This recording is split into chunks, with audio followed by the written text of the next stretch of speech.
Hello everyone, happy weekend and welcome to this marathon video where we've bundled a whole bunch of Pick the Premium videos together. Get your blindfolds ready. And whatever you're doing on your Saturday morning, whack this on and enjoy. Boys, in front of you, you have A and B each. Tuck in. Oh, hello. Both dishes have been created equally, so the same weights, measurements, cooking times and temperatures when required. There's only one ingredient that has changed. Barry, do you have any idea what that is? I'm eating coleslaw out of a martini glass. Really savoury. It's got like ribbons of Green. green in it, yeah. It tastes really green. It's all like a cucumber, it's wet. Should we switch to B? They've been carefully prepared by our food team to showcase the one ingredient we've changed. I'm getting less green from that one. I'm getting more red. That feels more tomatoey to me, whereas the first one feels more cucumbery. Tomato! Have we just got a salad in a martini glass? What you have is a gorgeous little starter of salmon, What? tartar, some jelly, some cucumber, some wasabi, some dill. These are all ingredients involved, but what ingredient has changed? I can't tell you what ingredient it is that's changed. There is something in A that's packing more of a punch. It's the soy sauce. So what you're eating is soy marinated salmon with a soy jelly and a little bit of cucumber, dill and wasabi. One of those martini glasses has been prepared with a more premium, and by that we mean more expensive, soy sauce. Which is it, A or B? You've both locked in an answer, and now you can both remove your blindfolds. I mean, you've made a real hash of them because they were beautiful Barry. when we started. Barry, Oh my you goodness. messy pup. Oh! The jelly is darker, and therefore I would assume the soy is darker in A. Okay, so turn your answers over. 1, 2, 3. You both went for A. And I can reveal that in this round, the premium soy sauce was in fact A. Absolutely Well done us. correct. Yeah, super tasters. A, our premium option, is Sanchi Organic Tamari, whilst B is Aldi's light soy sauce. So let's go back to soy sauce in general. It is fermented soybean, and it's often soybean paste and roasted grain combined with yeasts that are fermented and then put into a salt solution like a brine. Tamari is a more refined version where it is just soybean and they're not mixing it with grain, which is cheaper. It is why tamari is often the gluten-free option and soy sauce rarely is gluten-free. Interesting though, I found that B, like you said, it was more, but it felt balanced. It felt like I was getting more of the flavours from the salad than I was in A. You're completely right. B, it was less harsh. It reminds me a bit of balsamic vinegar in that I have a balsamic vinegar that I dip my bread into or finish a salad with. The premium version, I can see dipping my sushi into. I'd chuck this in my rice. And I think that's a great shout. There are lots of applications of soy sauce, from marinades to seasonings in dishes as you cook, or through broths, or through stir fries.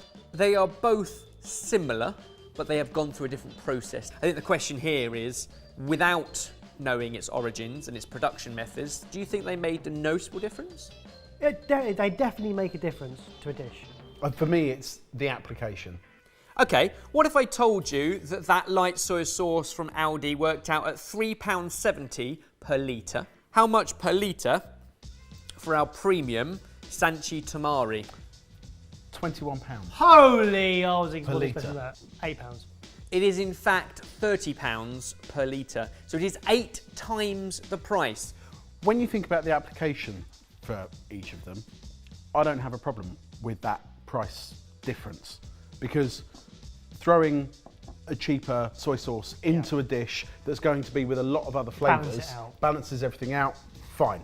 If you know you've got something special for dipping and you're only going to need a little bit of it at a time, you're going to use it in a particular place, then I think you'll want to spend the money on something that is more premium. Interesting and challenging start to a video.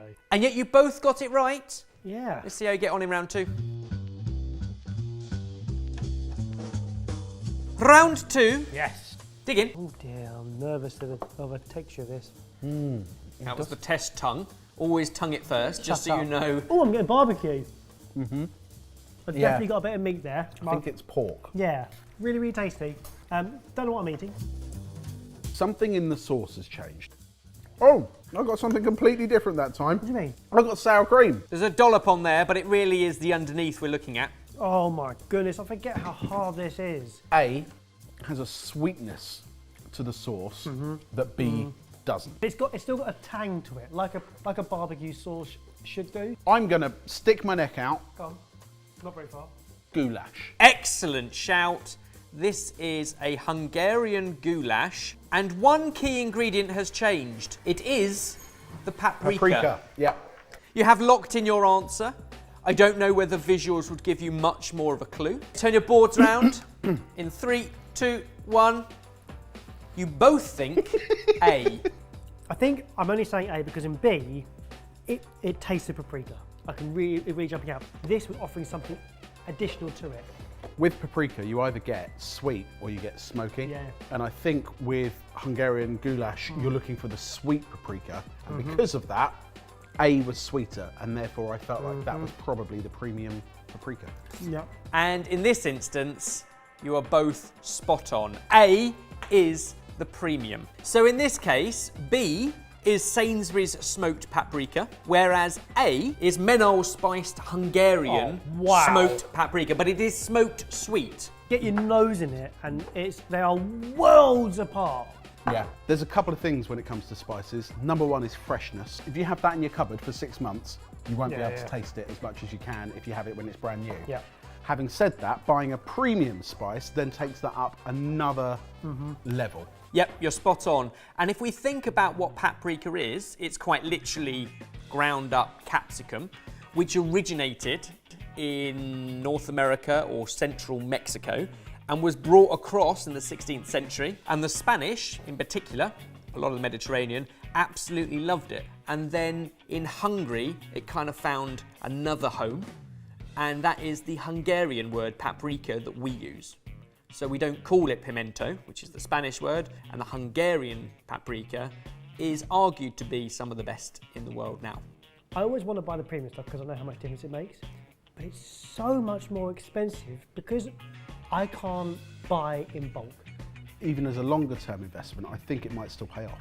The Hungarian more premium option is made by just using the flesh of the capsicum, whereas most throw in the stalks and the stems and the seeds and all the pithy inside as well. You get the whole pepper, but by actually using just the flesh, you get that super red colour as well. It's also protected in a nice little cotton bag with what they call an aroma protecting bag with metal strips. Let's talk price. Yes. The Sainsbury's smoked paprika, we're going to do this per kilo, £17 per kilo.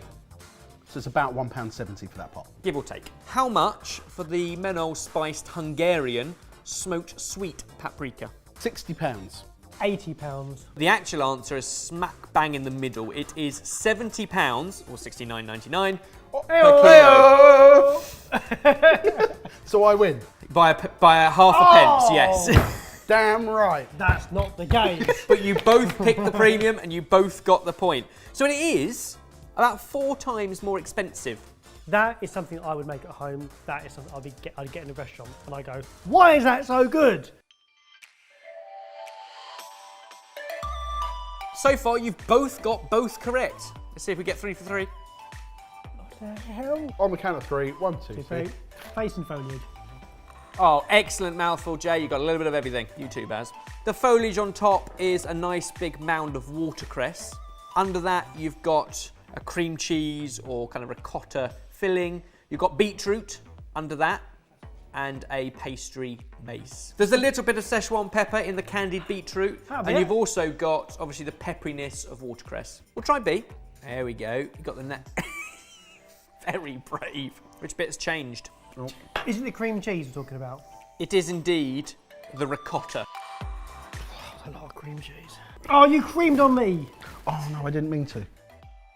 B looks, good adjective here, splittier. Whereas A, it looks like it's all one. Yeah. Whereas B, More homogenous. Yeah, whereas B looks like it's got different elements to it. I'm not very confident. I'm confident but less certain. In 3, 2, 1. You've both scribbled B. Oh, look at us. We're such good friends. Is that what it is? Yeah. B looks more natural. Looks like it's less processed. I can, however, reveal that the premium ricotta in this round is B. Spot on again. Come on! Turns out these premium ingredients do make a difference even with a blindfold on. Do you want to see them? Yeah. Have a little taste of the two ricottas on their own. A is a Cardo Italian ricotta, so certainly not the cheapest of the cheap. But compared to our premium, which is a rich ricotta heart made by Gioia. Well, that's got a lot of vowels in it. Gioia. It's more. It reminds me a bit of burrata. Yeah. It's like it's what burrata's filled with. Almost. Burrata, darling. Yeah, it's a very different texture, and also, it tastes of milk. So ricotta is basically translates to cooked again or recooked. Okay. It is often the whey of mozzarella making. So the byproduct of making mozzarella gives you whey. That is then left out to slightly acidify, and then it is heated up so it denatures and becomes ricotta. So it's often made from the whey. However, our premium product, they skip that process of using the byproduct and go straight in with the quality milk. This, however, is made with milk that comes from native brown cows that graze in a semi-wild environment across the valley in Apulia. The two things I do in all the time are bacon sarnies with chili jam and ricotta. They've been incredible. Oh, Barry, that sounds great. know. And the other is tiramisu. And I think obviously ricotta can be aged and dried out, and it can become incredible in that sense. But typically in this form, as a fresh cheese, it has a relatively short shelf life. So it's one of those things that actually fresher is best, unless you're doing the very dried, aged variety. The Ocado Italian ricotta, £5 per kilo. A perfectly good product. Whip that into all sorts of things, whether it is sauces, salads like this, whipped up, it goes in sweet or savoury. How much do you think for the Gioia rich ricotta hearts? £30. I'm trying to think of the posh cheeses I've bought in the past. 15. Jay, you're much closer. In fact, you're spot on. £30 a kilo. It is 6 times more expensive. It's a different ingredient, completely. Like, if I was buying ricotta to serve as ricotta, that makes all the sense. If I'm buying ricotta to bury it in tiramisu or in a sandwich or something like it's hidden, I don't think you need to spend that much money on it. But if you want it as the hero of the dish, Yeah. it makes all the sense. Well, you've got another one right each. That's 3 points apiece. Round 4. I was still close. I've won every price round so far. Irrelevant, that's not the game. It comes down to a tiebreaker. What are we going to use? Same rules as always. You have A and B. This is definitely finger food. Dig in. Oh. Honestly, if you Oh. ate this with cutlery, people would be fuming. Oh, don't tickle the tip like that. What is What? that? What? Why is it so wet? Oh, it's a hot dog with the sauce and the bread, isn't it? You oh, that is good. You know what? Frankfurters get a hard rap sometimes, but that is delicious. There's a lot of effort gone into this. It is a cheese-stuffed hot dog, Oh. wrapped in bacon, Oh, spicy. topped with kimchi and a mayonnaise in a soft pretzel bun. The kimchi is the difference. Correct. The kimchi on B is definitely spicier. Yes, a little bit. A is more sour. Yeah, it is. You're right. I think I've got an answer. I am the least certain on this one. Okay, boards down. God, that was Oh, no wonder journey. we made a mess. Flip, what you, how loaded they are. Well, you've both scribbled an answer. Yeah. Turn around your boards in 3, 2, 1. Pow! Pow! Same Oh, We've done the same again. boring! again. Similar things, which is great to see. That even without a blindfold, there are noticeable differences in taste alone. The question is, in this instance, have you picked the premium? I was trying not to give too much away because when I tasted B, I was tasting kimchi, but it was so much more frequent than kimchi. There was spice and my nose was going bonkers. Well, I can now reveal that the premium, more expensive kimchi is B. Whoa! 4 Double out sweet. of 4 correct. So here's what you've got. A is Jonga Korean kimchi, and B, our more expensive premium, is Cultured Collective Classic Kimchi. So both of these are naturally fermented, unpasteurized kimchi. B, our premium, that is, all the things you'd expect. Cabbage, mooli, which is a radish, spring onion, carrot, onion. It's got anchovy in it. And then chili, garlic, salt, ginger, and a little bit of sugar. Whereas A is something we picked up from an Asian supermarket, is an authentic Korean kimchi. And if you look at the front of the bag, it's quite literally almost the entire whole cabbage that's rubbed and seasoned like a whole head. and put in. Both are live and both have all that goodness of being a fermented item. A, the cheaper option, made in Korea. We bought it in an Asian supermarket. B is more of a brand that we're perhaps more familiar with, made in Switzerland. So the strange thing is, it wasn't the quality of the cabbage that made that delicious. It was the additional flavours added to it. Yeah. So you wonder whether or not what spices or flavours we could add to our dish to get that a little bit closer. Yes. It's thrown me because I'm a bit perplexed, because this is the traditional, authentic kimchi, and yet the more expensive one, which we're calling premium, is not a traditional, authentic kimchi. Still loved and crafted with similar ingredients. It's a London-based company, but you're right, it's not the authentic traditional one.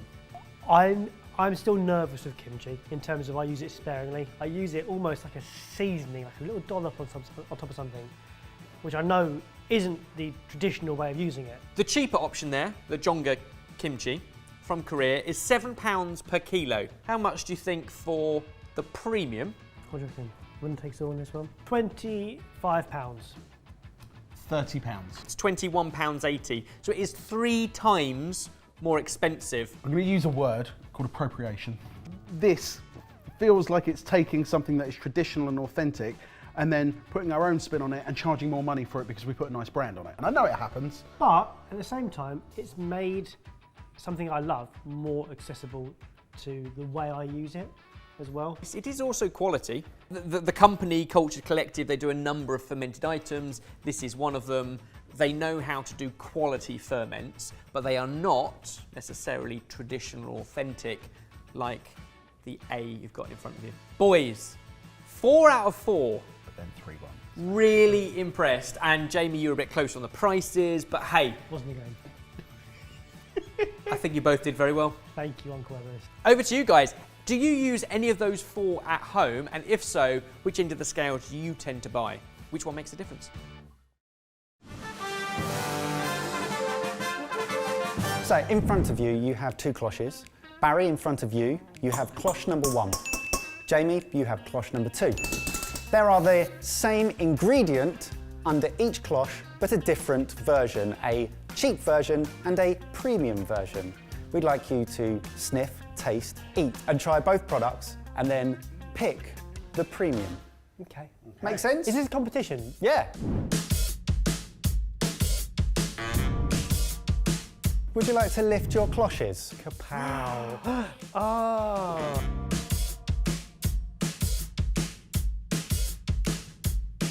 So you have a little dish in front of each of you, and in the middle, if you'd like to feel, you have, no, to the middle.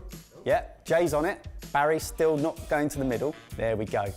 Okay guys, you have some bread in the middle. Come find my hand. It's here, look. Cheers. Olive oil. Olive oil. Absolutely correct. Jay, number 2 is in front of you. So why don't you try that comparison? Oh. What was that? What are you doing to that? I would say that I am getting far less flavour. It's almost cleaner. Yeah. Number 1 had almost had a burn to the end of it as well. It tasted more like olives. Is this in a positive way? Yeah, it's more of it's giving more sensations. Okay, so we're going to come clear down, and then we'd like you to make your choices. Okay, boys, right, D mask. Hello.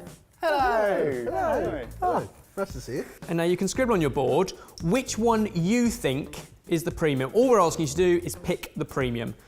Okay, so if you'd like to reveal in 3, 2, 1. Number 1. Also, Barry's used letters. Well done. Oh, you're practicing. Oh, great. So you are both correct. You can lift up the cloche and have a look. The one under number 1 is a look at that. premium extra virgin olive oil. It is not only the first press, but it is the first harvest. The other one is a more standard supermarket olive oil. Perfectly good, but very different in price. They serve two very different purposes. I always have a premium extra virgin just for finishing off a salad. I have a lot of salads, and then I have a huge amount of just normal olive oil that I use for frying and everything. Typically, you wouldn't want to heat the extra virgin olive oil. It has a lower smoke point, which means you're going to lose all of those extra flavours, the fruitiness, the bitterness, the pepperiness, all of that quality that you're paying for, because you're going to burn it and it's going to come acrid. Yeah, good spot. You both got that one right. Nice. But we're against each other, don't forget that. Okay, 1-1. What do you think the price difference is? Oh. The average one that you might buy in a supermarket works out at £5 per litre. £10. Twice the price. Yes, twice the price. 20 quid. £70.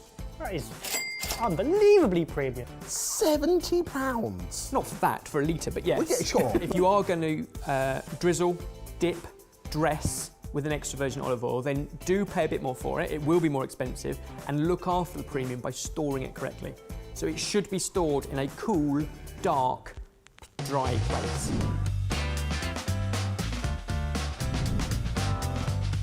Three, two, one. Wow. Same as usual, one is premium, one is not. Oh, it's a warm bowl. You start with Barry's, just as you did before. Is that What do you mean, is that? It's pretty obvious, isn't it? tomato soup?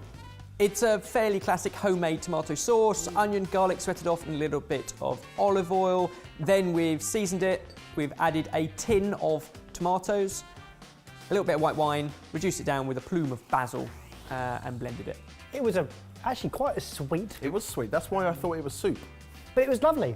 I really liked it. Along the lines of fair testing, I've done identical, but with a different tin of tomatoes. Now, which way is the spoon?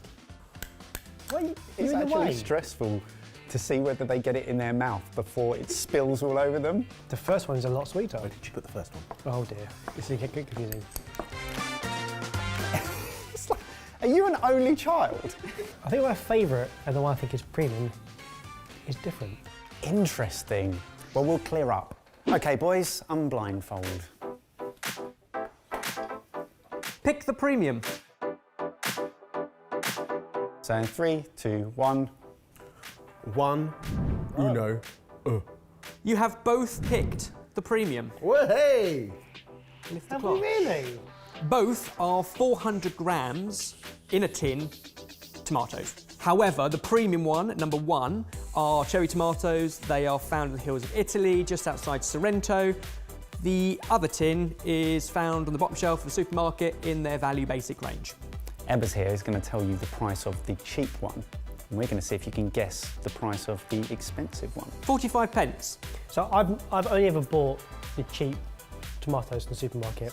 I have made a cherry tomato sauce, and it is a lot sweeter, but I would never put them in the same bracket again. Cherry tomatoes by weight are a lot more expensive. I buy chopped tomatoes because I'm putting them into other things, like a sauce, like for pasta, or they're going into a chili, or they're going into something else. I've never opted to buy the expensive ones because I'm going to be masking the flavours with onion and garlic and anything else that I'm going to be putting into that dish. Price, what do you reckon? So if that was 45p, I reckon that's £1.20. I reckon that's more like £5. For a 400 gram tin of... Oh no, I'm thinking of buying in a pack, aren't I? Just divided by 4, about £1.20. 120.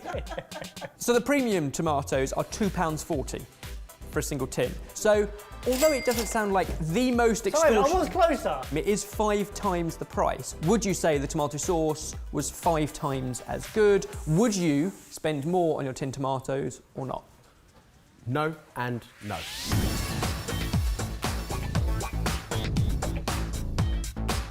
You're getting the idea now? You can both decloche. 3, 2, 1, pow. Pow! Ow! Oh, oh, oh. It's pee. All I've done is the same to both. I've boiled them in slightly salted water and then tossed them in some black pepper butter and a few mint leaves that have wilted into the butter. So they should be nicely seasoned both, but He can't leave anything alone, can he? try the second bowl. Somehow. Oh, these are bigger. They're a lot sweeter, not as crunchy. These second ones are like little pockets of flavour and they burst in your mouth. They're like delicious peas, whereas the first ones, they're a bit crunchy. Are you close enough to make a decision if we recloche and give you a board? I am... Yes. Yes. Scribble down, pick the premium. Pick the premium. Nope. 3, 2, 1. Zwei. Oh. The thing that I'm thinking is that number 2 were fresh peas, and I think number 1 might be frozen peas, and that frozening process has removed. Baz, do you want to... No, I'm not going to advise to it. Has removed flavour and nice texture. You can now lift the cloche and reveal for yourself the premium is number 1. No! Now, in this instance, they are different products. You're right, we have compared fresh with frozen, and we have said that the fresh are premium purely based on price per kilo. The reason I thought these were premium is because I love cheap peas. Fresh peas probably aren't as fresh as the frozen peas. So frozen peas are frozen often in the field within hours of being picked, and therefore they retain that sweet freshness. Whereas fresh peas, especially at this time of year, because they are not fresh British peas, they are going to be days old by the time you get them. The only thing you lose with them, texture-wise, is the freezing process starts to break down, like with frozen berries that are mushier than fresh berries. I would have assumed that fresh would be better. £2.75 a kilo. Double it. Yeah, because you don't buy a kilo of fresh peas, you buy those little packets like this, and they're still like... £2. So actually, yeah, £5 is probably not far off. £5 a kilo. £10.50 a kilo. Whoa. So, you know, there's quite a lot more. Whoa. Why do we frown upon frozen stuff when that technology is fantastic from taste and food waste? Sack off the fresh peas, and I'm going to go for frozen peas. Yeah. As things stand, Barry is currently 2-1 up. I am. So, Jay, best you can do is draw this. He also doesn't have any glasses because during the prep of this last one, he was cleaning them and he snapped them, and that's why they're there. My glasses were dirty, so I took them off to clean them, and then this happened. And they're not the ones that come apart. They're not like Eva's style foldable ones. Whilst it's great that I'm going to be blindfolded for the rest of this video, unfortunately, I also have a day. Lift the cloche. 3, 2, 1. Nope, got it. There it is. Woo! Whoa! Woo! Someone has been cooking some Someone's been chocolate. baking. Oh. Oh my goodness. Hang on, what is this? What is that? Oh, yeah! It's a chocolate fondant. Absolutely right. It's really gone. The plate's gone, but you've still got it next to you if you want it, Baz, because you scooped it off the plate before the plate moved. The next one you have is an identical recipe. It's a salted chocolate 15-minute fondant. However, we have subbed out the chocolate. You've It's not here. No, it's on It the is there. table. I can feel it here. Okay, damn. Maybe. The first one is slightly, ever so slightly more bitter, but I like them equally. Are you ready? Yeah, I'm ready. No mess at all. What are you talking about? Yeah. Still can't see. Pick the premium, draw your number, 1 or 2. No pressure, Jay, but this is the draw. Reveal your numbers in 3, 2, 1. Oh, they've gone different again. Oh, no! The premium one is number 1. Jamie was right and pulls back to the draw. Gets it. That was the toughest one yet. The first one was more bitter, and I associate bitterness and chocolate with dark chocolate, and dark chocolate carries more of a premium to it. But more than anything else, you get a lovely fruitiness. It's almost like From it. berries Yeah. as you're swallowing it. In bar form, the difference is quite, Astonishing. I was going to say extreme, but I thought it was too much, but yeah, astonishing. When baked into a fondant, I preferred the normal bar. And I think it completely depends on what you're going to bake it into. If you're going to bake it into a rich chocolate cake you're going to sandwich between chocolate buttercream, you're going to have all the sweetness. If you're doing it something like this, it's pretty solo chocolate, and if you were to serve it with creme fraiche, maybe you want the sweeter one. If you're going to serve it with vanilla ice cream, maybe you don't. It's all very subjective. The cheaper chocolate was bought as a 200-gram bar. Belgium dark chocolate, 54%, and that was £1.45. So it works out at £7.25 per kilo. The premium one was bought as a 70-gram bar, so a much smaller weight. It is single terroir, which means all of the cocoa comes from the same area. From earth, terroir, and works out at how much per kilo. Given your level pegging on score, closest takes it. Please reveal in 3, 2, 1. One is substantially higher than the other. The final price was £107 per kilo. It is very, very premium, well-sourced, eating chocolate. How much was that bar? £7.50. Well done. Oh, well played. Pulled it back. But genuinely, I would put this on a similar place to the extra virgin olive oil. I wouldn't cook ever with that premium We did. I did for the purpose of this video, and it proved the point. Although it is richer and there is more complexity to it, it's not 15 times better. What I liked about today was it reminded me of when I first moved out of home and living by yourself, and you suddenly realise where you can and can't save money. Bin bags, don't get the cheap ones. Toilet roll, do not get the cheap ones. But everything else falls into this kind of quagmire of in between, should I, shouldn't I? But doing an exercise like this and being able to tell, well, actually, no, I don't need to go for the mid-range tomatoes. I can go for the cheap tomatoes because I'm going to do 20 different things with them, which is going to make them taste great anyway. I'd love to do more of these because I feel like we've only covered 4. Don't be handcuffed by the preconceptions of premium.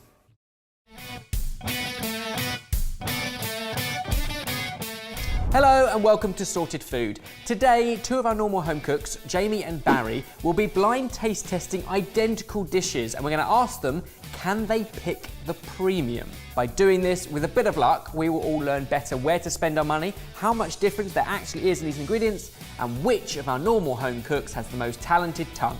Oh, what? I don't want to know who has the most skilled tongue. Get your bets in at home. It's round 1. Okay, simple rules. You've got A and B in front of you. Start with A.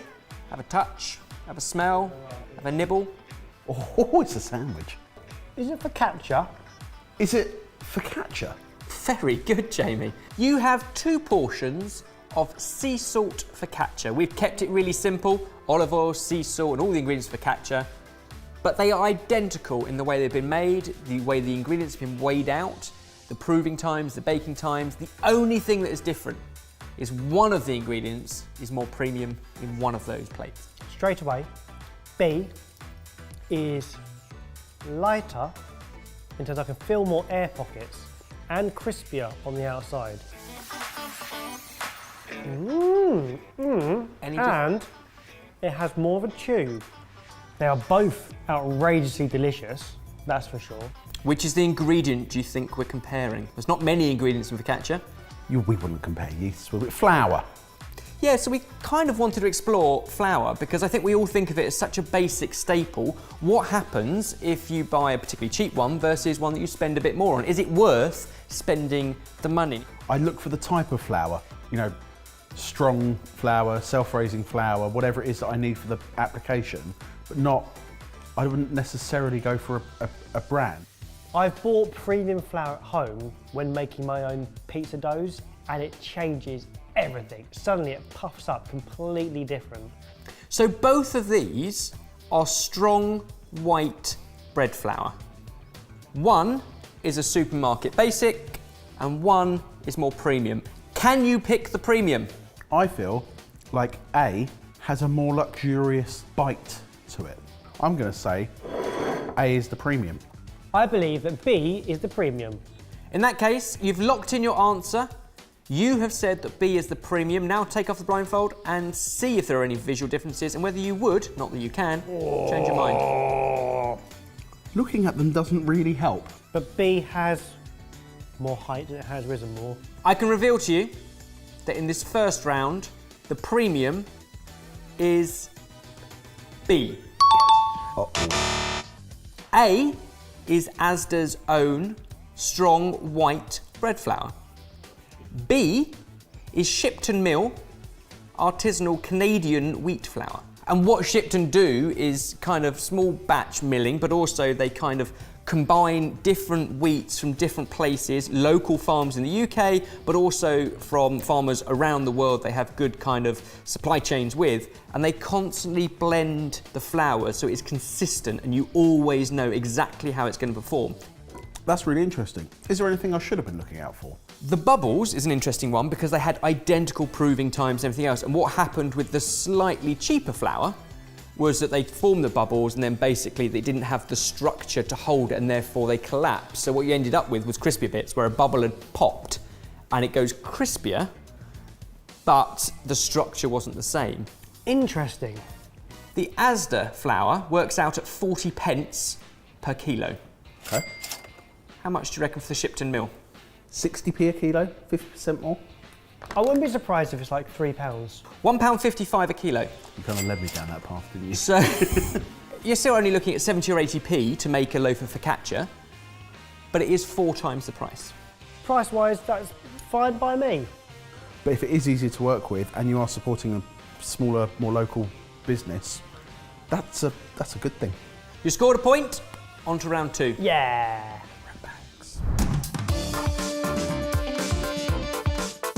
That was warm-up round, Ebbers. Let's make this serious now. Round number 2. I'm smelling a curry.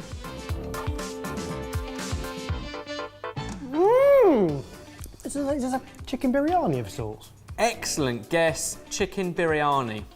The question is, what is the premium ingredient wow. we want you to try and identify? Right. Is the rice what we're looking at here? Both have been made with basmati rice. Okay, oh, wait a minute. Literally the only place on the planet where it's acceptable to do this. A are longer grains of rice that are slightly silkier. B are shorter and probably plumper and fluffier. I feel like I'm getting more flavour from A.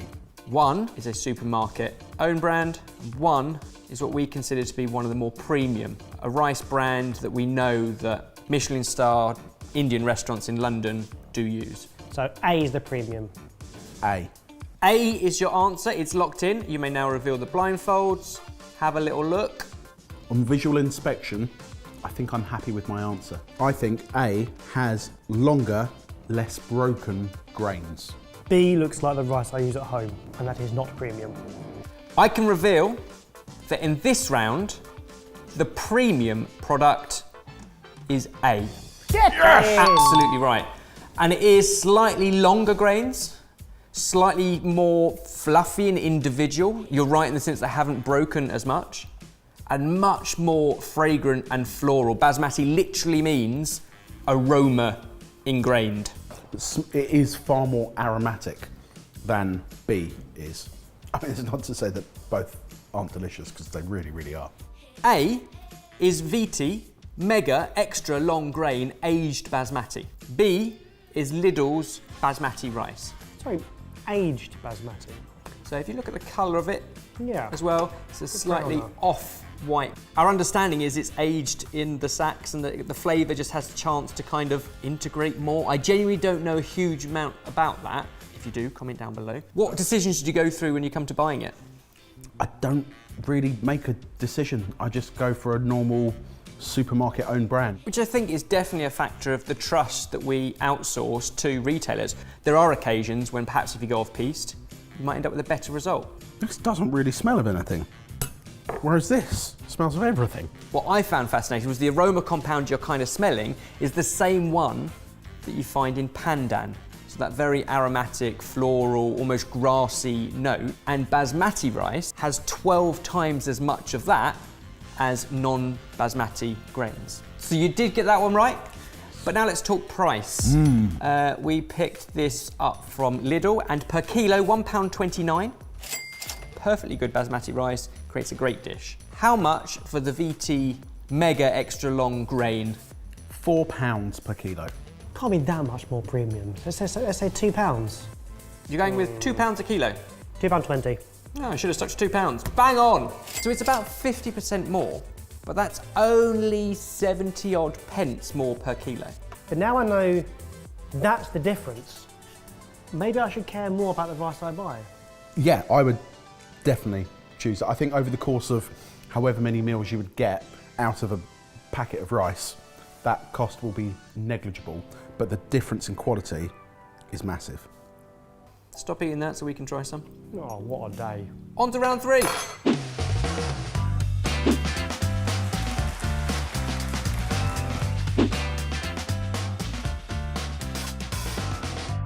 So far, humble ingredients, spectacular output. Oh, okay, it's wet. What is that? Oh, okay, it's an omelette. Oh, good omelette. Egg. Correct. Right. There was nothing in the omelette, so I'm going to say we're looking at eggs. We are looking at eggs. In front of you, you have 2 classic French omelettes. One of those plates is made with regular free-range eggs, and one is made with a more premium free-range egg. Texture's pretty similar. I think everyone at home probably already has an idea based on visuals. Obviously, Jamie doesn't have those visuals. I cook a lot of eggs at home, and eggs is one of the things that I do spend quite a lot of money on. When I have used cheaper eggs, it does feel like they've been watered down a little bit, and A tastes like the eggs I make at home. So I'm going to say A is the premium. I really don't know. A. A is locked in, that is your premium. Now take off your blindfold and see what we can see. This one's luminous.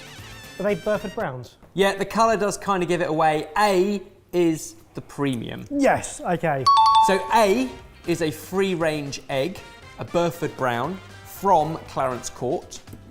And B, also free-range, from Sainsbury's, J. James. That was really tricky. Start with the Sainsbury's ones. It's got a QR code on the inside for full traceability and provenance, and each egg has a code. If you put the code into the egg tracker, they have come from Shirley Blackwood in Scotland, so everything is completely transparent. That's really good to know. 100%. People want to know more about where their food comes from. In the example of Clarence Court, it's come from Clarence Court, and you go to the website and they've got videos, you can see the hens. It is incredibly transparent and premium as a result.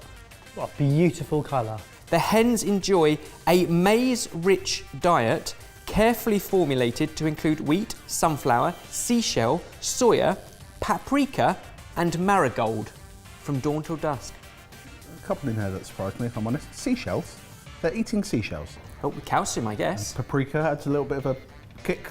Colour. They're some pretentious eggs. Tell me, Ben, where did the marigold come from? They're flower beds. Right.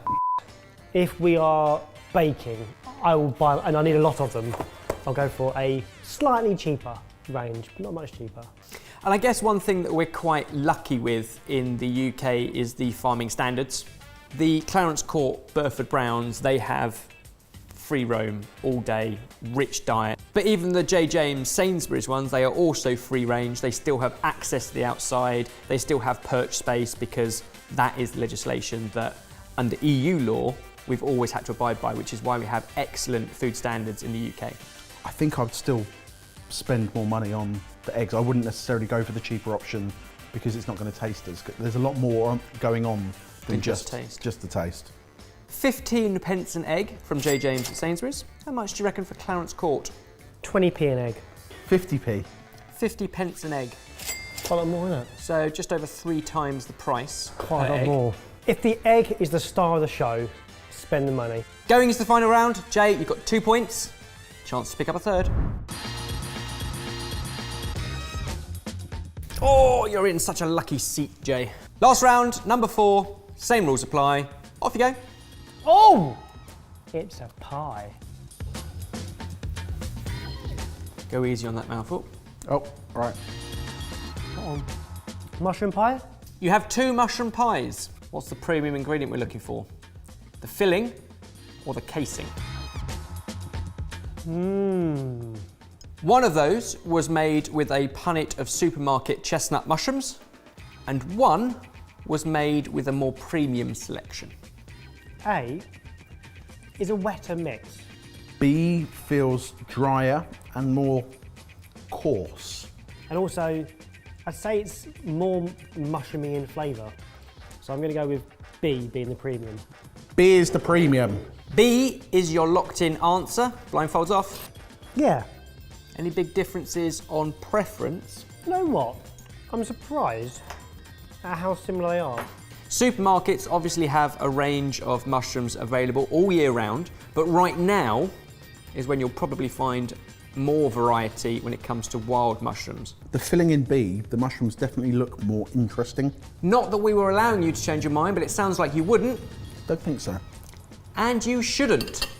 B is the premium. Well, hey. 3 out of 4. 3 out of 4. Good. Yeah. A is a punnet of supermarket chestnut mushrooms. B is a punnet of mixed wild mushrooms.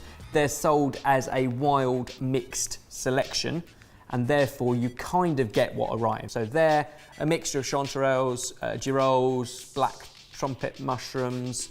So let's talk price. I'm going to do it per kilo to keep things easy. You don't often buy a kilo of mushrooms, but A, £3.15 per kilo.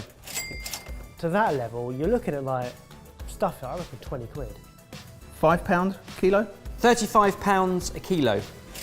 So more than 10 times the price. Whoa. That's an astonishing price difference. If you're just looking for a mushroom sensation, then go with these every day of the week and save those for maybe once a month. We were deliberately trying to test your taste buds today.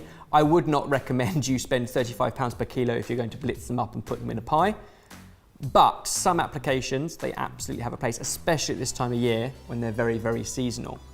What are your thoughts? I'll be honest with you, Evers, I'm not going to change my day-to-day mushroom habits. I'm going to carry on buying supermarket mushrooms, but I will keep an eye out for a punnet of something that looks a little bit different. I'm never going to buy a kilo of mushrooms at a time, so the £35 price tag feels obtrusive. I think that's bang on. So I can now reveal, Yes. Barry, you know you got 4 out of 4, 100%, that is excellent. Jay, believe it or not, Barry beat you again.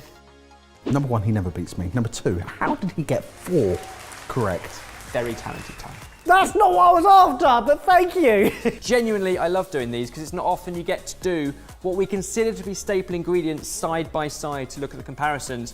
Tell us though, where would you spend the extra pence or pounds if you were to do it out of those 4 ingredients? And comment down below, what should we pick the premium on next time?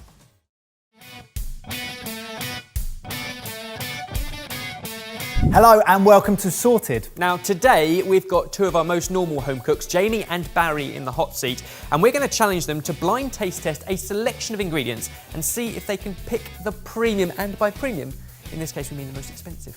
They're also going to get to eat some amazing food as prepped by our food team. So what a day we have in store. Well, if there's 2 things I'm good at, it's eating and beating Barry Taylor.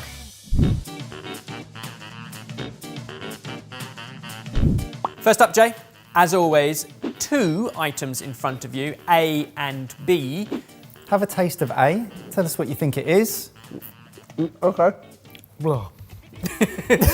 Sorry, it's pleasant, it just had a little bit of a, give me a little shiver at the end.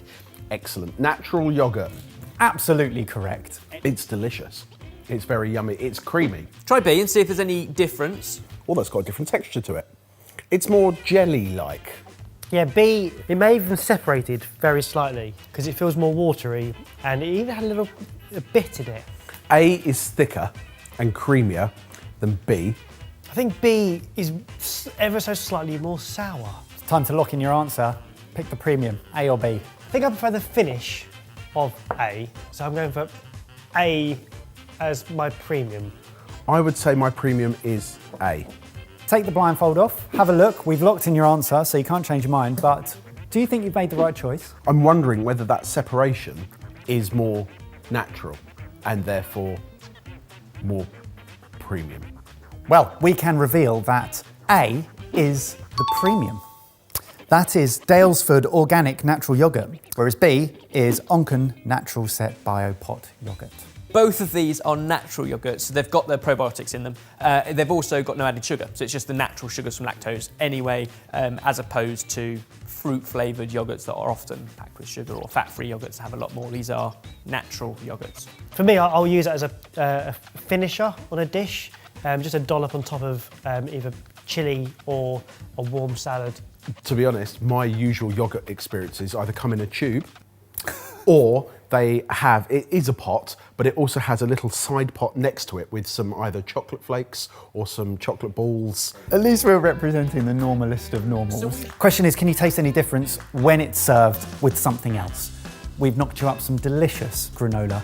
We've got granola, fresh fruits, nuts, coconut flakes, and date syrup. And the yogurt's underneath. Yes. Excellent. And the reason we've chosen something like granola and a breakfast item is it lets that yogurt kind of sing through. There's 101 uses for yogurt in the kitchen, whether it's marinades, into smoothies and drinks, it's great as dips. But specifically here, you might get a bit more of the nuance of yogurt. Are you tasting any difference? It's very, very subtle. I would have to say that A does look and feel like the more premium product. And you can tell a difference when you're eating it. So B is generally made from milk that would be sourced from all over, so a number of dairy cows. I mean, UK, Germany, Switzerland, and then it has the 3 probiotics put into it, and on the label they're named. Whereas the premium one, the Dalesford, is from Frisian cows, it's organic, and it is from cows that have been grass-fed, so you know that it's come from that one location and that one source of milk. But actually the ingredients in both are pretty on par. Let's talk price. If I were to tell you that the Onken natural yogurt was £1.30 for 500 grams, so that works out at 26p per 100 grams, how much do you think the Dalesford yogurt is? Right, £4. Maybe 40p per 100 grams. It's actually £2.49 Okay. for Okay, cool. 450 grams, so you're looking at 55p per 100 mil. There is a difference, and you can tell the difference. So I think if you're using the yogurt to celebrate the yogurt as an ingredient in something like this, you'll get a much better experience with A, and it's probably worth spending the money. On a day-to-day basis where you're chucking yogurt into various dishes and that sort of thing, B is perfectly adequate. Thank you very much. Nice. Lovely breakfast. Jay, number 2. Yes. Have a taste, have a smell, tell us your thoughts. Excellent. Oh yeah, that's good. Spongy. Is it a crumpet? That is absolutely a crumpet. Now, we're not actually talking about the crumpet itself, we're talking about what is slathered on the top of it. Oh, please say it's just delicious butter. Oh, it is. We've very deliberately picked something that the butter will stand out with because it melts and drips into the holes. Oh, watching someone eat a crumpet with delicious butter on is really painful. I'm getting far more rich, creamy butter flavour from B than I am from A. B is a more familiar butter. A was saltier, I think. Gonna have to press you for an answer. I think B is the premium. I think I enjoyed A more. A is the premium. Right, we've locked in your answer. I'm not confident. Take your blindfold off. We've actually got the butter in front of you. Do you feel like you made the right decision? Yes, I do. Because of the shape. Because of the shape. A is Tesco British salted butter. So we're talking Red Tractor assured, British milk, turned into wonderful salted butter. Product B is Sublime Himalayan salt butter from Parmesan & Co. So it is artisanal, it is award-winning, and it is churned in the heart of Somerset. The question is, when it comes to cooking, especially at high temperatures, does it make any difference? Oh, are we about to find out? Would you like some sautéed mushrooms? Oh, boys. Yes, I would. It's actually a little bit giddy. It smells It's amazing. insane. What you have in front of you, mushrooms on toast. The mushrooms have been fried in oil, finished off with the butters, and some garlic, and topped with parsley put on delicious, crisp toast. They taste very, very similar. It's hard to tell a difference. But B does have that slightly more luxurious, creamy, feel to it. I can't tell any difference there. I struggled with the crumpet. In here, it's really hidden. I have no idea. All right, let's talk price.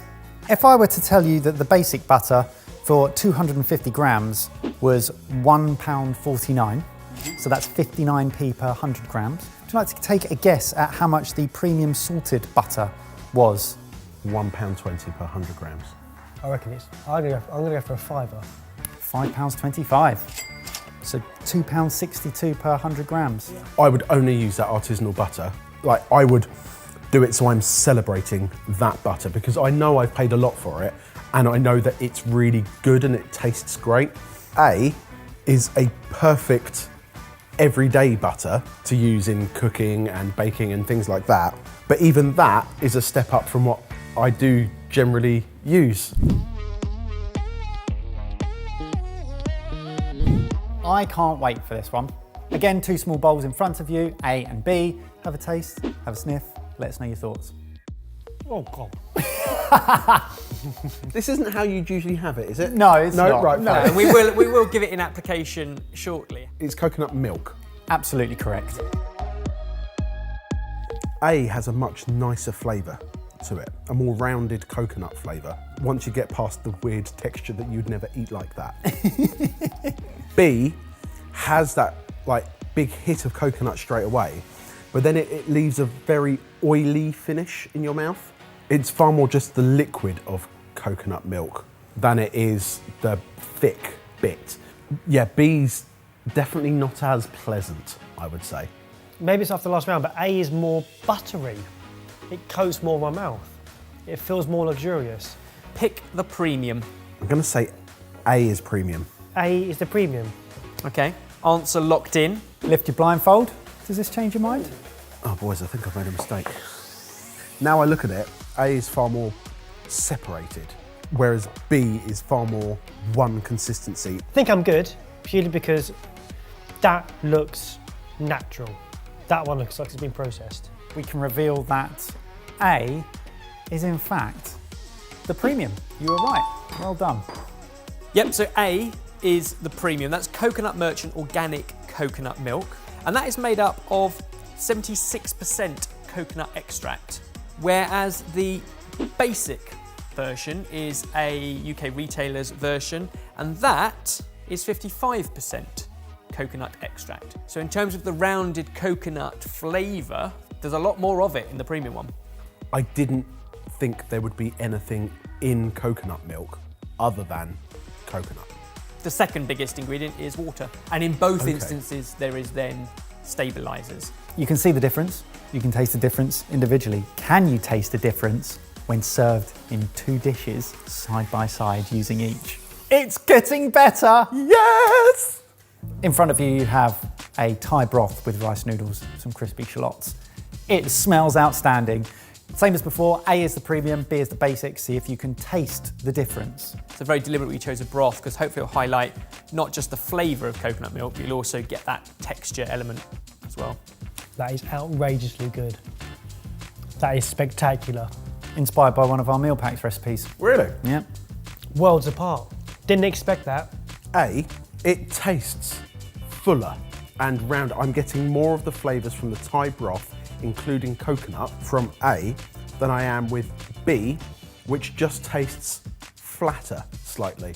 It's still delicious, and without having them side by side, you'd still go, what a beautiful Thai broth that is. But having them side by side, A is definitely a better tasting, more rounded broth. I'm shocked at how different that is. I've never had a Thai broth that thick, and it's thicker, and it feels like it's carrying more flavour. Should we talk about price difference? Yeah. If I were to tell you that our cheaper basic tin was £1, how much do you think the premium was for the exact same volume? I don't think it's double, but I think it's close. So £1.80. £3.50. And would you pay £3.50? I don't buy coconut milk every week. So because of that, I would spend more money on what I now know is to be the nicer product. Well, I can tell you that the premium product is £2.60 per tin. So 65p per 100 mils, whereas in comparison to the cheaper version, it's 25p per 100 mils. I don't use coconut milk very often, but when I next use it, it will be for a special dish, and I'll make sure I buy it as a special ingredient. The thing to take out for me is to look at the tins and get as high a percentage of coconut extract as physically possible.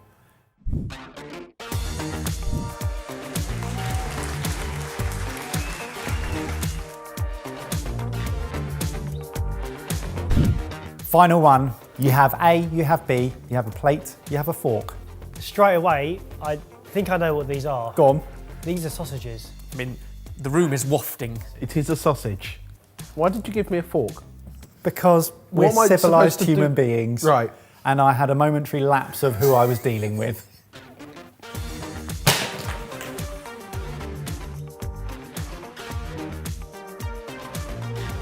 What is it, a Cumberland? Yes, They are both Cumberland sausages. good job. Tasty sauce, obviously porky, nicely spiced. It feels quite meaty, but with a decent level of fat in it as well. Most important thing about a posh sausage is the proteins aren't too tightly packed together. It had texture. How about B? Well, he's got a crunch to cigar. it, isn't it? That is so crap. That's brilliant.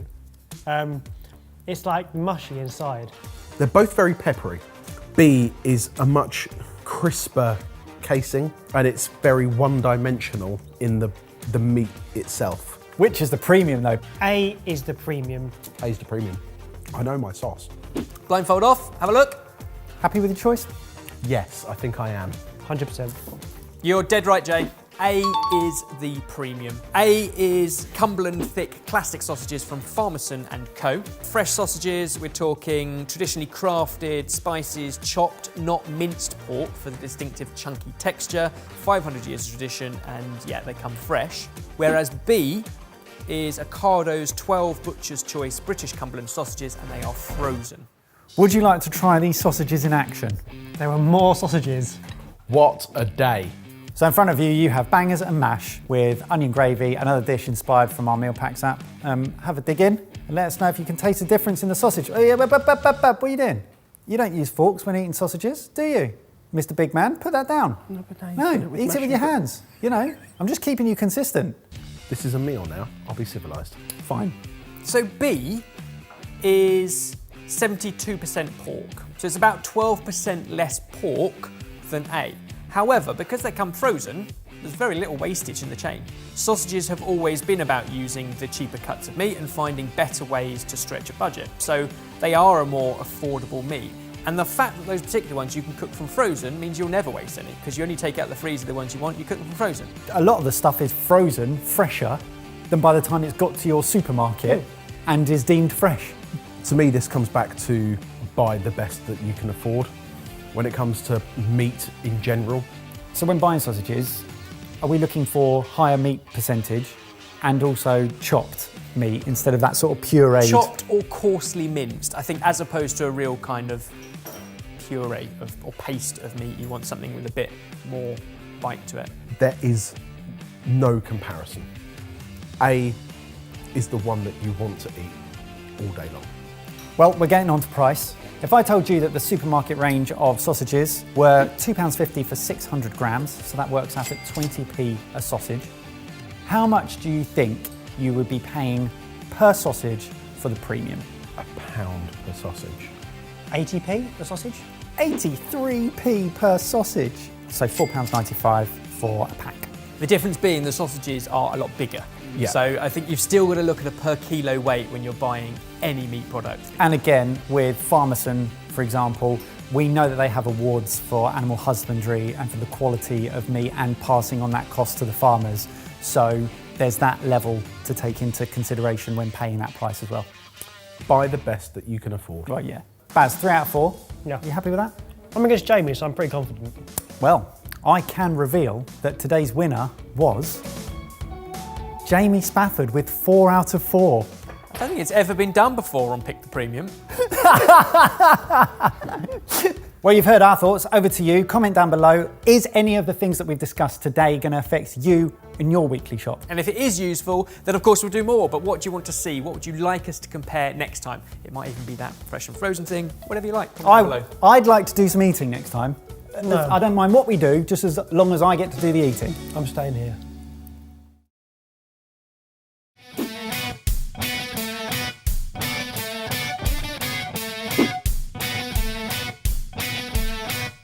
Okay, boys, in front of you, you have two dishes, A and B. They've each been prepared exactly the same way, but one ingredient is budget, one is premium. Have a taste, see if you can identify the ingredient.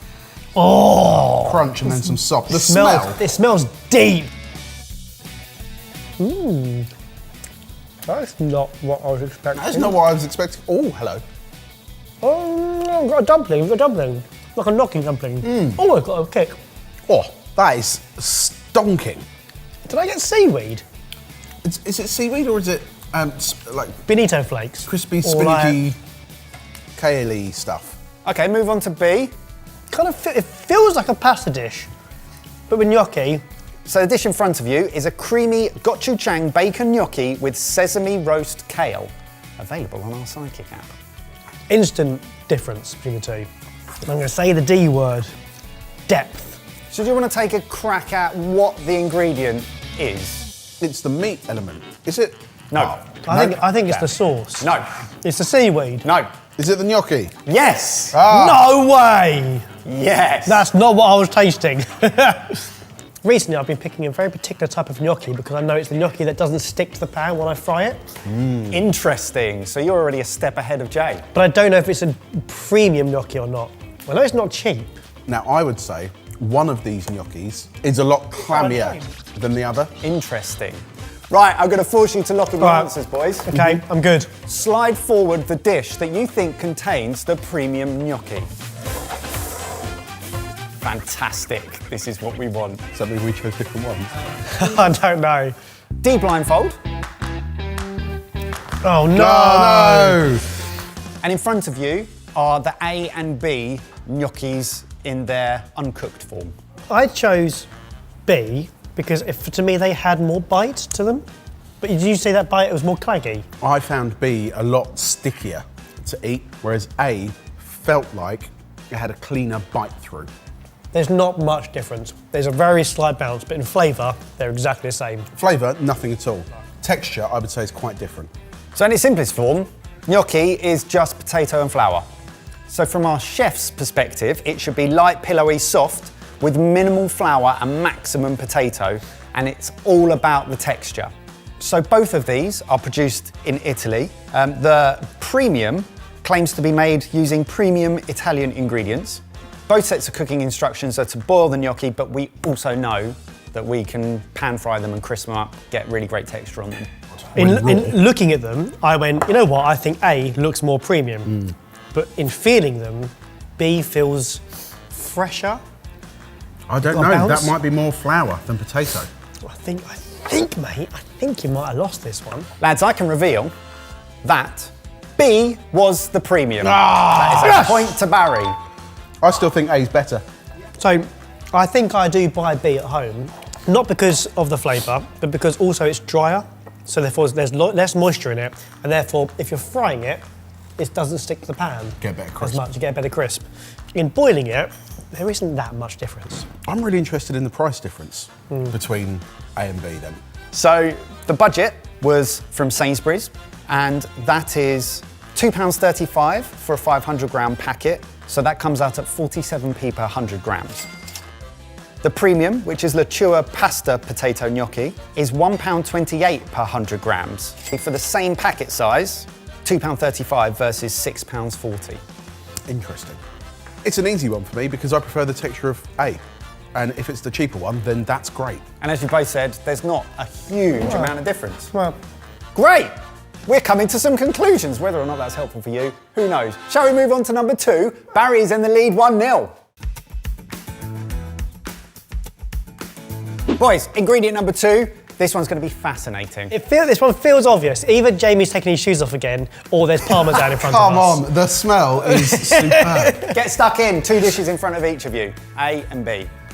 This is gonna be a mess.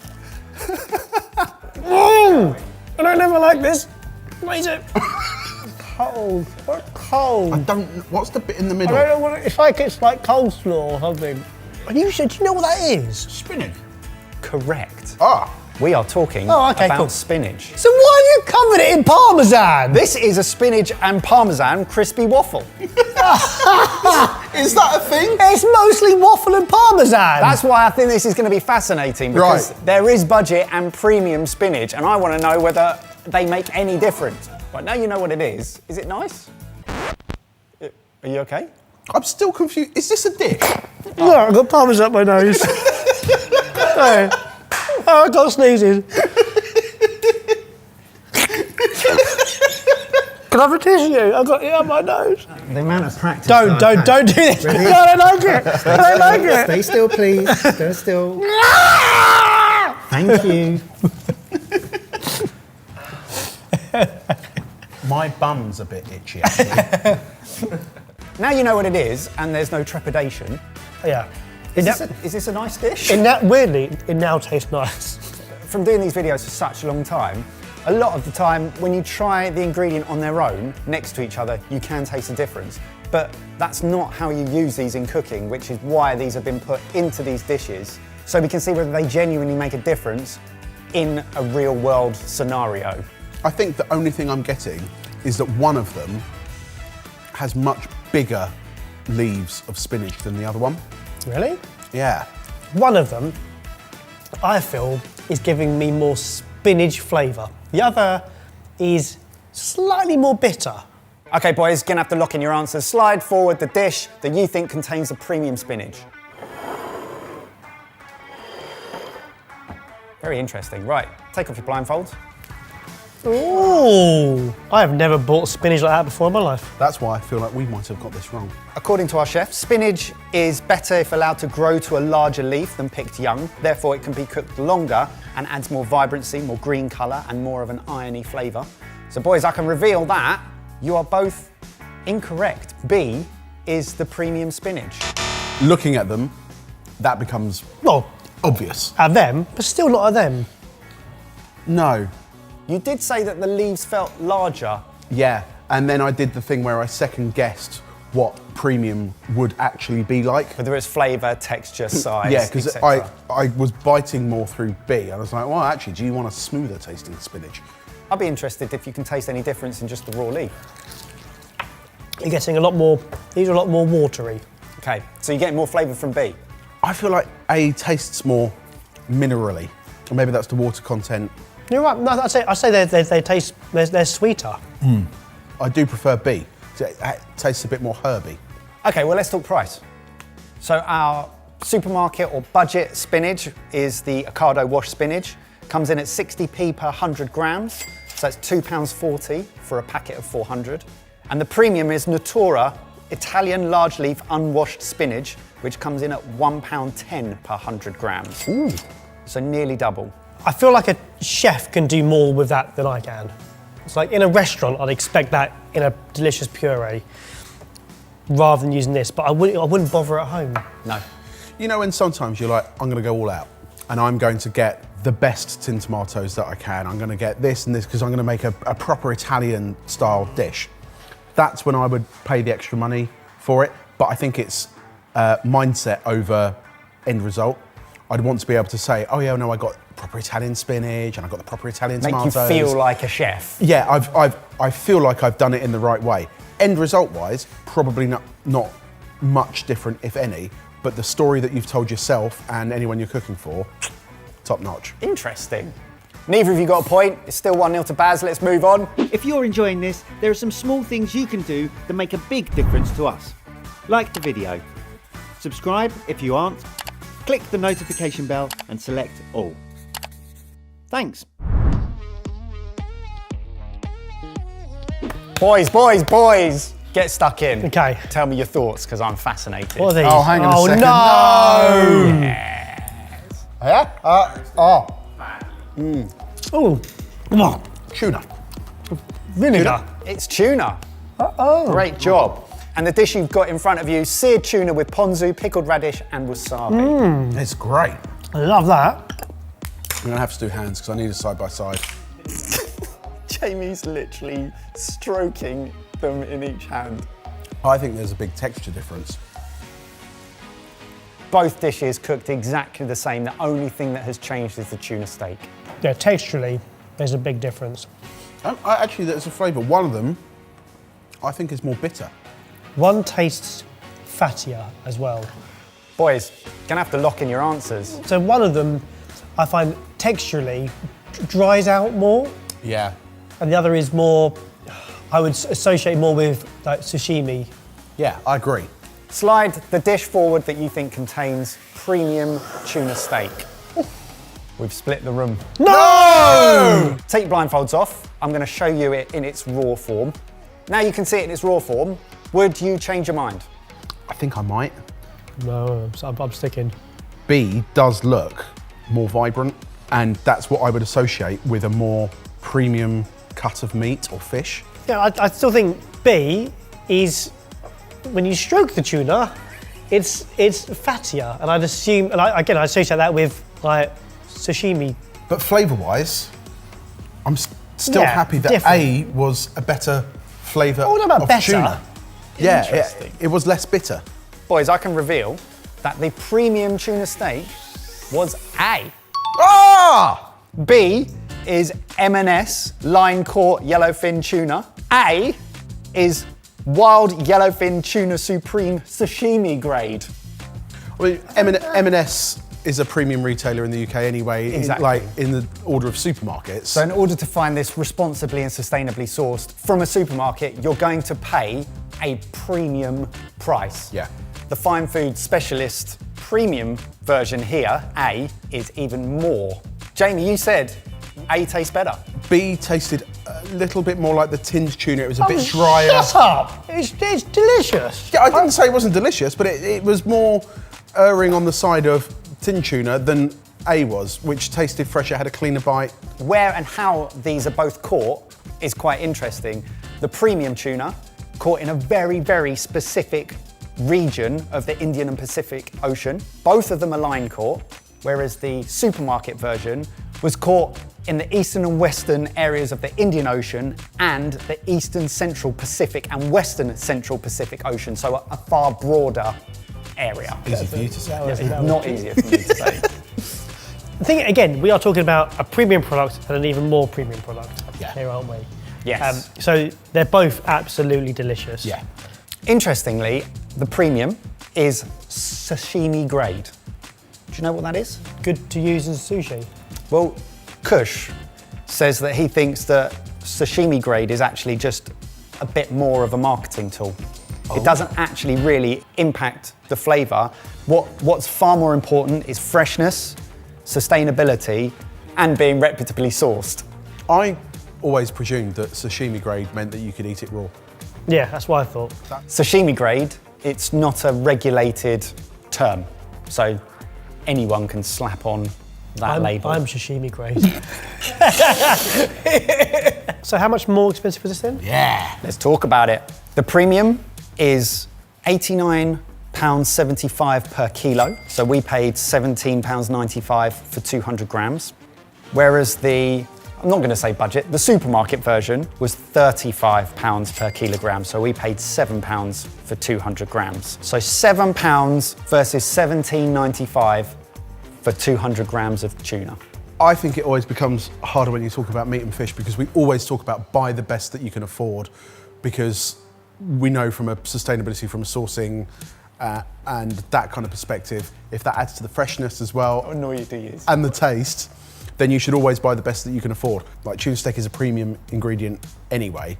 Tuna is different though, because these are both line caught from the ocean. They are free. These are not farmed. Yeah, I get that. So they're both very happy tuna until the moment they're caught. It's then just which quality, which type of tuna, which quality of tuna you're getting. And the rather process than- it goes through from Yeah. that point onwards. Yeah. Which I think we've said does impact the Yeah, it overall does make a flavour. Well, yeah, difference. at least in Jamie's perspective. But overall, when it comes to taste and dish experience, What are your thoughts? I still think I prefer the supermarket version. I preferred A in terms of flavour and texture, but we're not talking a million light years away, that it's fairly close.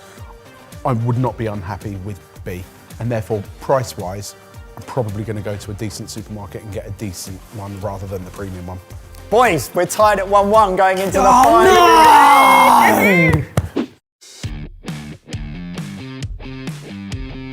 All to play for, 1-1. Final dishes. You have some edible chopsticks in front of you. Edible chopsticks? And Barry's already ruined them. What do you mean edible chopsticks? It's a Kush thing.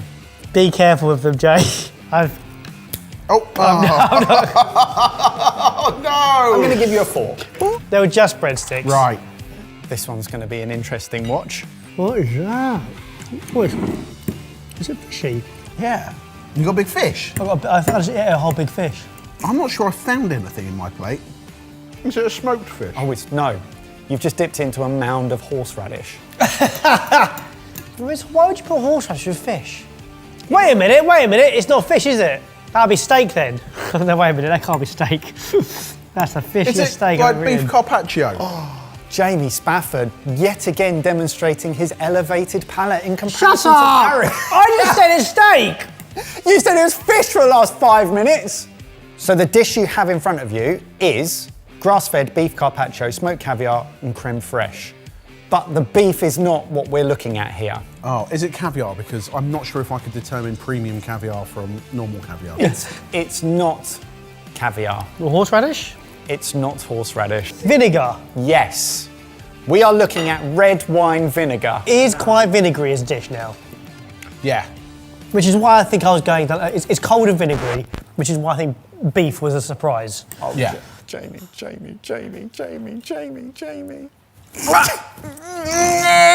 What do you get? He ate a whole fork of horseradish. Oh, it burns!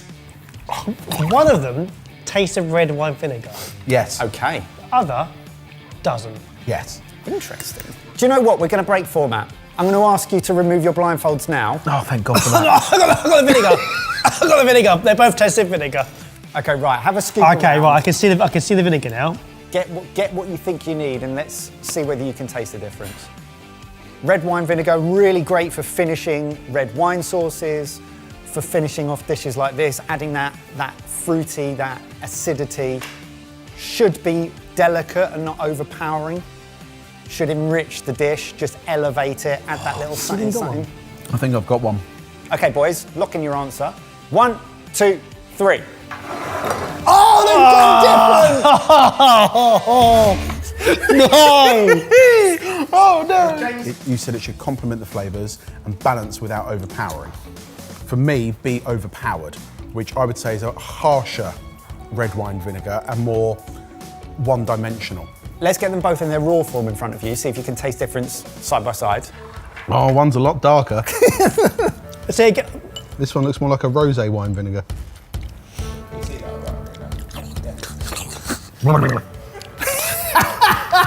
B is definitely more balsamic. Yeah, it in is. flavour. It's deeper. How much of a difference is there? Big. Big. Big difference and a different purpose. Yeah. Boys, I can reveal that the premium red wine vinegar is in fact B. Yes! Barry takes the win. Sophisticated palate, my arse. So, It's fish! Oh yeah. A is our Filippo Berro red wine vinegar, and the premium is Forum Cabernet Sauvignon vinegar. And that is the exact vinegar that Kush used to use in 2 Michelin star Le Manoir restaurant. So you should be able to taste more nuances in the premium. Is that true? When you have B on its own, it's sweeter, but you taste red wine Yeah. and without the harshness of the vinegar. Yeah. In A, it's vinegar first, Yes. and that's what gets you with the flavouring afterwards, which is really different in the dishes. Should we talk price? Yeah. The Filippo Berro comes in at 47p per 100 millilitres, so that's £2.35 for the bottle of 500 ml. The premium comes in at £4 per 100 millilitres, which means £20 for the same 500ml bottle. Wowzers. So for where I use red wine vinegar, I'd still use the cheaper version. Because it disappears into sauces. As a flavour profile, it works really well. So for adding acidity Yeah. or deglazing, etc. I'm not in a place in my life where I have premium and normal vinegars for different uses. I can't foresee a time in my life when that would change, but if I ever got into a position where I could afford a £20 bottle of vinegar, I would have that. But I might move me more into this area.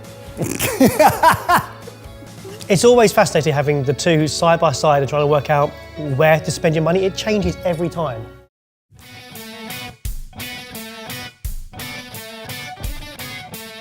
Hello and welcome back to Sorted Food. Today, two of our normal home cooks, Jamie and Mike, will be blindfold taste testing two dishes. One made with a premium or more expensive ingredient, and one made with the same ingredient but a more basic, cheaper version. The question is, can they pick the premium? Hopefully after today we should all be a little bit wiser about what ingredients we should be spending our money on. Or where we can save. I'm ready. Bring it on. Dish number one. Same as always, A and B. One of those made with a more premium version of the same ingredient. As with all of the dishes you're trying today, they are made identically. Weights and measurements do not change, neither do methods or cooking temperatures. However, only one ingredient has changed. We've swapped it out for a more premium version. Whoa. Oh, it's so fishy. What you're eating is two savoury onion pies. Think pissaladiere, but kind of encased in puff pastry. So yes, there's anchovy, yes, there's red onion. I'm not saying it's not tasty. Your face says otherwise. I'm just not an oily fish person. What we're looking at is the puff pastry. This pastry tastes a little bit drier. This tastes crispier, butterier, but also has a little bit more give in the texture. Like there's a little bit more to it. So we're gonna have to ask you to pick your premium. Which is it? I feel like I'm getting more butter, more taste from the pastry from B. And on that basis, B is my premium. Oh, B. bold. Very confidently B. You can now remove the blindfold with B locked in. Not that you're allowed to, but would you change your mind? Visually, I'm not actually seeing too much of a difference. There are subtle differences. Like if you look at the edges, you can see it's puffed out with the layers, whereas this almost is two separate layers fused together. I can indeed reveal that the premium pastry is B. Yes! Correct.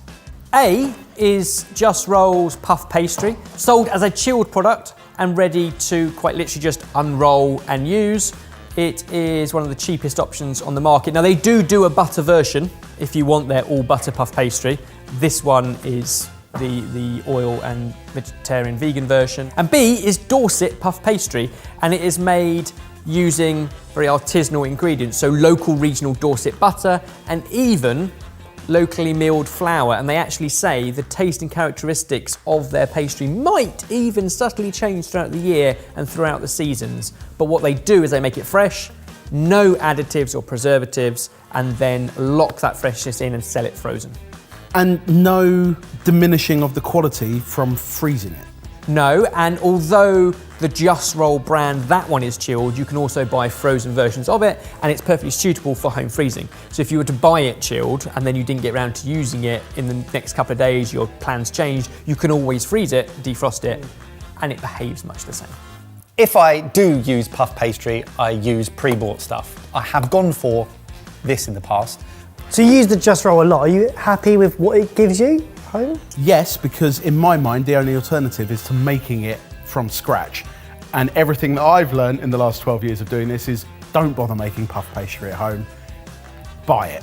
It's great stuff, and there are even restaurants out there that are using that because it is just not economical to have people in-house putting the time and effort and labour and having the space in the fridge to be folding and chilling puff pastry when you can get a product as good as that.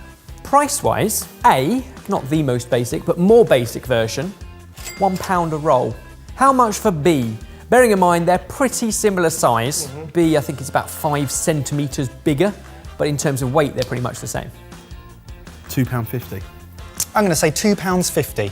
Yeah, I think it's 2.5 times tastier, in my opinion. It's £5 a roll. I think that's okay. I would still buy it.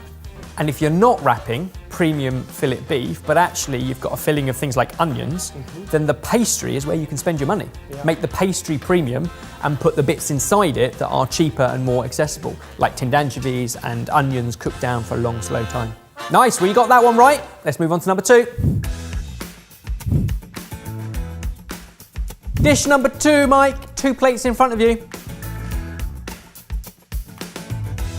And that's delicious. It's a risotto, isn't it? Yeah, I've made you a little risotto. For goodness sake.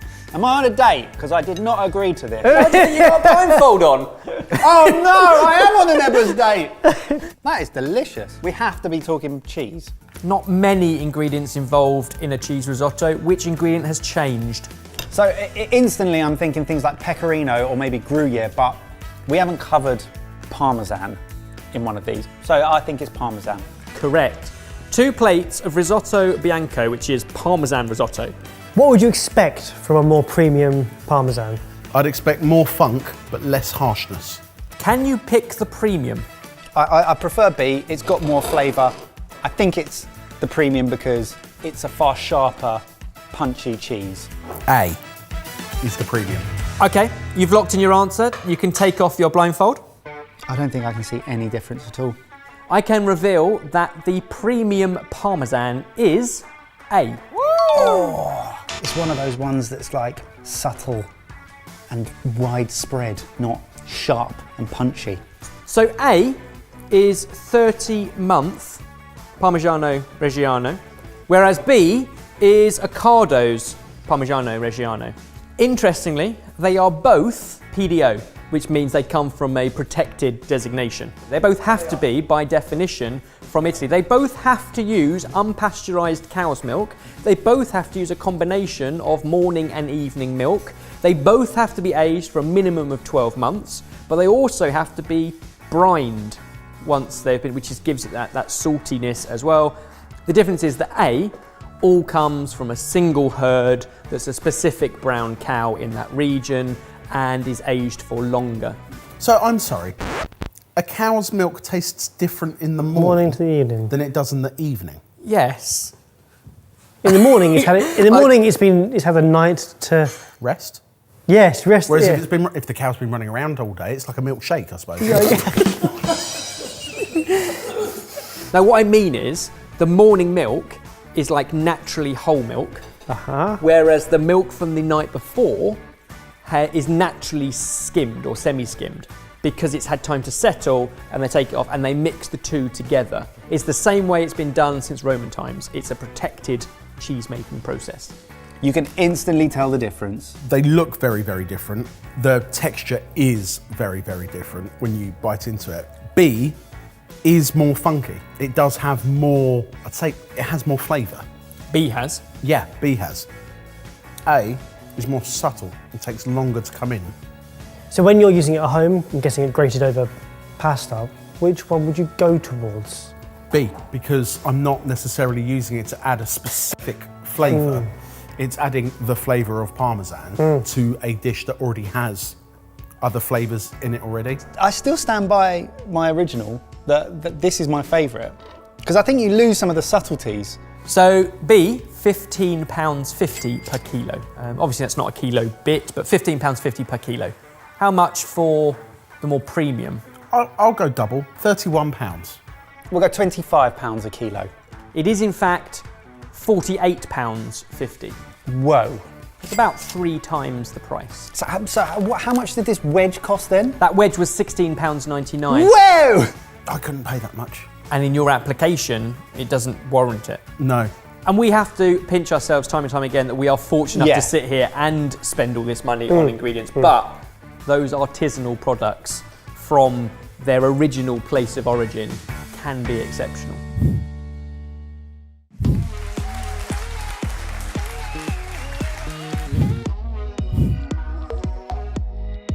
Right, mate. Third one up. Dig in. You went in whole, blimey. I think I've done that. Well, it's like a kofta. It is like a kofta. Oh, that's nice. Holy crap, that's good. Lamb. No. Damn. Try the other one. There is a lovely salad of lentil and pomegranate, some yogurt and some dressed herbs. As always, made exactly the same. One ingredient has changed. Can you tell what the ingredient is? God, that is stunning. Is it the lamb? It is not the lamb, but that is because there's no lamb present. What? Beef? Correct. Interesting that both of our normals thought lamb, and I think sometimes with their association, yeah, that, that shape and with that spicing, you might think lamb, but this is in fact beef. A is a lot, I would say it's chewier. B is more tender. There's more of a crisp to the outside. B is slightly fattier and therefore carries a little bit more flavour. It's juicier. Need you to pick a premium. Which do you think it is? I think it's B, but it's close. B is my premium. B is locked in. You can take the blindfold off. See if it makes any difference. I can't see much difference. I can now reveal to you that the premium beef, and by that we mean more expensive, is A. Damn it! Oh well, screwed that up then. So A is Dalesford Organic pastured beef, 5% fat, and B is Ocado beef mince, 20% fat. You need to explain yourself. As a bit of a curveball, and I think you spotted it and identified it and absolutely took us on that red herring, the better eating experience and better flavour in this case was the cheaper, more basic version because it has more fat and fat is cheaper. So not only does A have a higher meat content, but also I'm guessing that meat has, well, better animal welfare. The cattle have been reared on the farm. They have more space, they are more free range. They are fed on locally foraged and pastured land, so grass fed, and therefore drives a more premium price. It also then means the chances are that beef is more marbled with fat and has more fat through it and has more things that need to be cut off in order to produce a lean beef mince, which consumers demand. So there's even more labour that then goes into it, not just loving the animal welfare, but then labour in cutting that fat off before it can be minced. So there's a lot more process, which therefore makes it more expensive. In a dish like this, is that necessarily what you want? I don't think so. I think it was subtle, but there was a difference. From the blind taste test, I would say personally, no. Because I wanted the kofta that felt better to eat. I think like so many things, parmesan included, it depends on where you're going to use it. You know, in this instance, fat content makes a big difference. Now, we've always said, buy the best that you can afford. And actually, Dalesford, you could buy a Dalesford mince with a higher percentage of fat and it would be a premium price, you'd get the welfare and it would be more suited to the dish. What we wanted to give you was something that shows an understanding of what the dish you're creating and buying the best product for it. Even B have high welfare standards and better than a lot of places all over the world. You know, it's not intensively reared livestock. I think from a blind taste test perspective, that was a sneaky move by you and the food team, but it has provoked an interesting conversation. What is good about the higher fat percentage is, again, as a normal, extra fat means extra flavour. It helps you create a tastier dish. I would also say it helps you in the construction. Moulding the koftas with a slightly fattier mince is easier. B, our more basic option, is £3.60 a kilo. What do you think for A? Well, but I'd say double, so I'll say £7.20 a kilo. £12? Not a bad shout, it's 15. Okay. So it's about 4 times the price. And as always, we say buy the best that you can afford. But in this instance, also buy the most suitable for the dish. 2 more beautiful plates in front of you. Not that you can see them. Dig in. Is it tapenade? Oh, it's very good nose again, Jamie. Well, it's easy to pinpoint things that you don't like, isn't it? If it helps, on the plate you've got some cheese, some sort of herb oil and some balsamic-y bits as well. I like the toast. Tapenade, right? Tapenade is what we're looking at.